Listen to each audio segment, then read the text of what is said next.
We're here at Ascension Island in the center of the Atlantic Ocean. What we've done is set up a mobility stage operation to facilitate movement of the President of the United States to the funeral ceremonies for President Nelson Mandela in South Africa. Ascension, or Wide Awake Airfield, only has a presence of 3 active duty U.S. Air Force Airmen on a day-to-day basis. If you have any globe, it's so small you can't even see the actual landmass, but you can see the writing Ascension Island.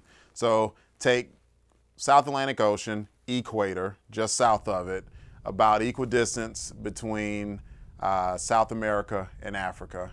It's a tiny island called Ascension Island.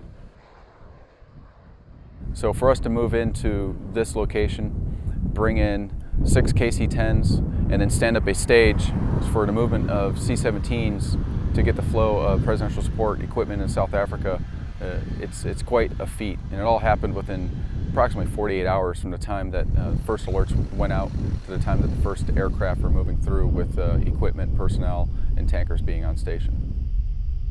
We were alerted on Thursday night, and we were rolling by Friday night to get the crews out and the support equipment down to South Africa. When my crew alerted to the jet, we realized that we had some pretty important cargo for the President's visit. We downloaded it there, and then we pre-positioned again in Diego Garcia to basically do that in reverse.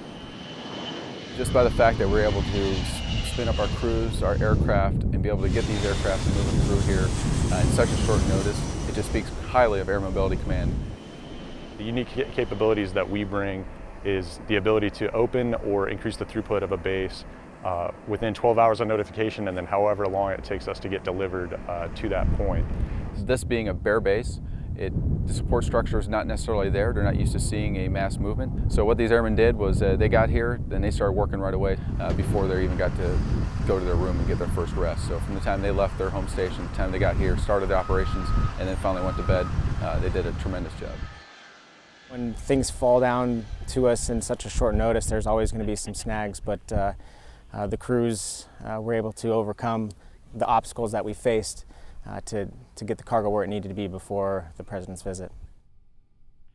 The key to success would be the fact that we were able to move. We had all on-time takeoffs, we had no delays. We were able to get all the equipment out of our station at Ascension Island and get them in country to be in place to support the President when he arrived. So I think that's a success right there. All our air refuelings were accomplished.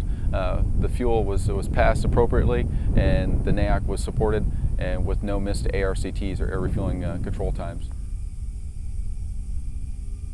This goes for the 174 airmen that make up Team Ascension as a whole. I couldn't be more proud. It's been an amazing honor to lead this team of airmen, be involved with such a high priority mission of moving the President to such a high profile event. You know, then this is when they get to see it pay off, is when we're doing the real world thing.